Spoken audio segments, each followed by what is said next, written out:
one of our guests. Sue Aikens is a crowd favorite on Nat Geo's Life Below Zero, which follows resilient residents in Alaska as they tackle the crazy Alaskan wild. Sue lives 500 miles from the nearest city and 80 miles from the closest road. She owns and operates Kavik River Camp on the North Slope that she calls home. Let's take a look. The most dangerous things you won't see coming. Something's not right. You hope for the best, prepare for the worst.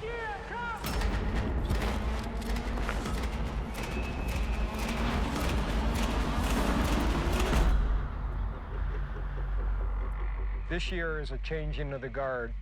Life Below Zero. New season premieres Tuesday, September 18th at 9 on National Geographic. I like that. Somebody should... Everyone, please give a warm BUILD Brunch welcome to Sue Aikens. Woo! Woo!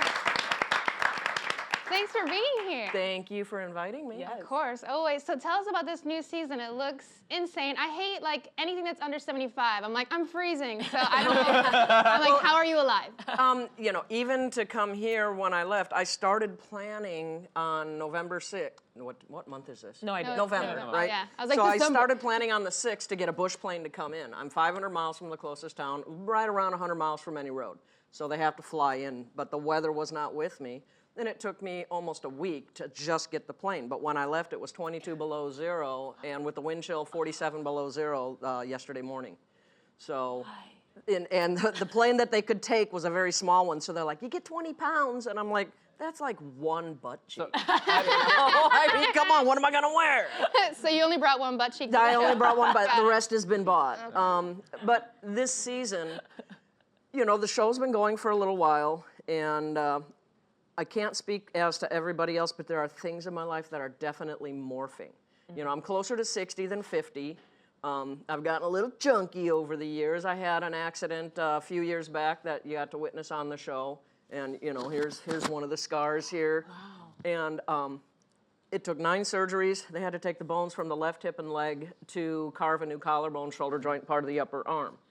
Now I've had to learn, you know, how to use it. And this year, I can't give away too much, but you're going to see a real morphing. I'm getting ready for the next phase of my life. You get to see a cabin, some land in a cabin that I purchased, and I'm going to have to ignore them so I can talk to you. But definitely, I set out, I'm doing more challenging things, more artistic things. The swearing still continues. I've got no social skills. Yeah. It's like, where else can you live? There was one scene where after the accident, and the producer's like, we want you to, you know, the busted up machine is sitting there and it's all wilted. And they're like, you know, we want to see you, you know, just, you didn't get me. And I'm like, because that's my personality. Yeah, go inside, I'll open the door. And they're like, oh, a reveal, how nice. And I'm like, yeah.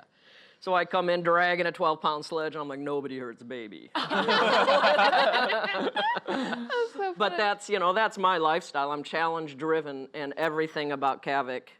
As a Caucasian, I'm not allowed to own land on the North Slope. I have to lease it. If I want to live there, I have to have a business. So I took an old oil camp, turned it into a twisted bed and breakfast. It's like, throw another challenge on me. Yeah. That was simple. Yeah. And that's just how I live. There's a huge challenge that's going to be facing me this year, and it could topsy-turvy everything. Mm-hmm. The opening of the refuge to business means I may not be able to be a small business near it. And rather than feeling aggressive about it, I turned it around. I'm like, right. Well, then, if you're trying to force me out of my old life, I tell you what, I'm walking out. And I'm training and I'm getting ready to do a 350-mile hike from the Arctic Ocean to the Yukon River. Wow. So life always turns out the way it's supposed to, seldom how you think it will. But if you see yourself as the victim of a scenario, change that shit up. And be the master of the distance. So it may snow this afternoon, and everyone's been freaking out. And I woke up this morning, I'm like, where's the flakes? Yeah, everyone, like, we've been like, oh my God, are you ready for the snow? It's gonna be blurry. Meanwhile, you're hiking 400 miles and 20 below, and I'm just like, I shouldn't complain about the weather anymore. But this season, it's we're gonna see our 100th episode, which is a huge mile marker. Awesome. And we've got new people on the show, and I think that's one of the nice things about the show is it's very, I'm still the furthest north, just saying, but it's very progressive as far as new people, new materials, You know, what does it really take? And some people choose, you know, you have the right to choose to go do your life a different way, you know, if you're weak-minded. No, but it's going to be very, very interesting. A lot of new things. You said in a recent interview that you don't consider yourself to be a role model, though you really do inspire millions of people with the work that you do. And I mean, you survived this terrible accident, and just talking to you right now, I'm inspired from you. But why don't you see yourself in kind of like a traditional role model kind of I way? think, and I'm not sure, it's quite possible that it came out of my mouth that way. But what I've said is to have fans and see yourself as a star. I think you need, as a human being, no matter what you're doing, I think you need to be very careful about putting yourself on a pedestal. Falling from heights is a painful process. So I try to keep it real. It's like I don't call the people that are on Facebook and Twitter and all that, they're not fans, they're home fries. They're people that I associate with. And some of them are very talented. I started a new page, and it's all about the artistic qualities that some of these people have. They're amazing. Some of them sing, dance. Little kids make up a huge part of my audience base and my fan base. And so, you know, I sponsor one person every week to go do a lesson. Well, I had a little child come up, and this is how they draw crayons. This is how you make a sun. This is how, you know, and I don't know that I don't see myself as a role model. I see myself as very brutally honest with who I am, very liberal with the swear words, incredibly intelligent, but good God, 2 husbands died to get away from me. I'm not easy. But if somebody can pick something out and enhance their life by that, well, go for it. Yeah. You know, one thing that people don't realize, anything you make, you know, I'm a grown-ass woman. I can make my own money. The show provides a little bit more. And, you know, we do get paid to do the show. I turn around, that's a blessing, and I pay that forward. It's only a blessing if you keep it going. So I take 4 to 8 kids with cancer or terminal illnesses, and I help their families and things. Not every medicine is covered. Not every pain thing is covered. So that's what I do, is I help these children. And it makes me feel really good. But, you know, so I guess in some, and that I think is where that one interview came in, is do I see myself as a role model? No, I see myself as a decent goddamn human being, and that's the way we should all be.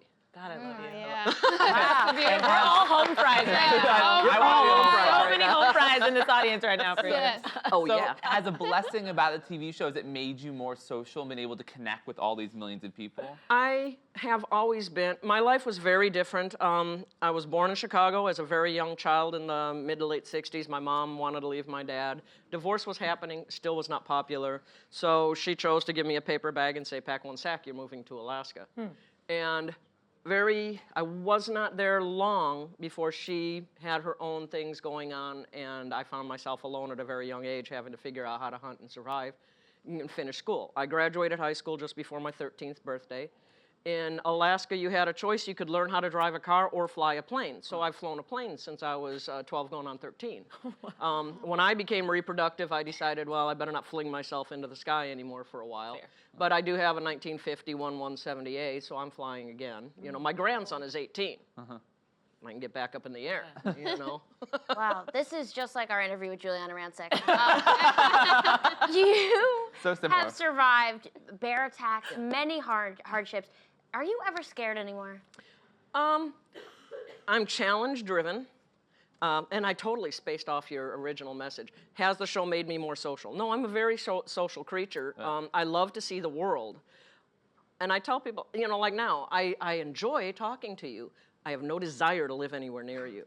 So the fact that this is a limited engagement works for me. You know, if it runs past the time where I'm supposed to be here, I'm going to be like, all right, this is not fucking cool. This is no more fun. I think that's going to be my new catchphrase. I like talking to you. I have no desire to live anywhere near you. That is so good.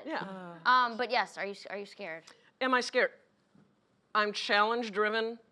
We are all afraid of something. I don't care what it is. There are things in our lives that we perceive as fear or anger, and I think it's part of the human growth process to face that. I'm actually afraid, because of things that happened in my earlier life, I'm afraid of the dark. So I live someplace where it's dark a lot of the time. And I conquer that fear all of the time. Recently, oh, this is such a spoiler alert for next year. We were up in Kavik and we were filming, and I'm laying there. As a Caucasian, also one of the things, I'm not allowed a permanent dwelling. So I've been living in a tent for the last the show has been going for, I'm now filming season 7 for us, the year 7, but I've been at Kavik for almost 18 years. So I've been living in a tent off the Arctic Ocean for almost 18 years. Now I'm laying in bed and I'm hearing this horrific noise, and there's wolverines living under the building trying to get through to get to me. And they're snarling and growling, and so we said, well, this would make a great episode. You know, what the hell, who has that? You know, what is wrong with me? But those things can, if you're living alone, your closest help, let's say right now, it's 47 below zero, winds are blowing, nobody's flying, and an animal's digging through your floor to eat you. That can be daunting. But I'm bigger than anything life throws at me. Right. And when I'm not, it's called your expiration date. Wow. Oh, that was just like nervous laughter out of me. I cannot even imagine. That reality. What do your friends and family think about? My children are used to it. Okay. And every year, you know, I tell, and my children's father, you know, I make a joke about 2 spouses died to get away. They did, but maybe that wasn't the reason. But my son, you know, they had a very hard time accepting when their dad had passed away. And I told them, I said, you know, and that everybody figured I'd be the first one to go because I'm, you know, flinging myself at grizzlies, throwing myself off snow machines, dropping off of buildings. So I told them, I said, you know, it trashed you when you didn't get to say goodbye to your dad. In life, don't carry the guilt. You only carry baggage if you pick the suitcase up. Drop that Gucci shit and walk on with life. So I told them, every year we sit down and I'm like, right, tell me 3 things you absolutely can't stand about me that I did or that I said. Get it off your chest. Be careful I get even. And then tell me 3 things that are great. But every year we go through this ritual where they expunge some hard feelings and then come back. So your question, how do they deal with this, with my lifestyle? They want the best for me. They've known since they were turn off the titty that I do weird things in life. So they're used to it. The rest of my siblings, you know, I mean, I don't know. I don't worry too much about what other people think. When I'm in a social setting too long, it's like, oh my God, does my life make my ass look fat? I do worry about things like that. You guys did something with my hair, so it's like, I gotta go out with a boyfriend and have fun tonight. You know? Oh, I love that. Oh, man. Well, Sue, thank you so much for being here. Yes. Thank you. Yeah.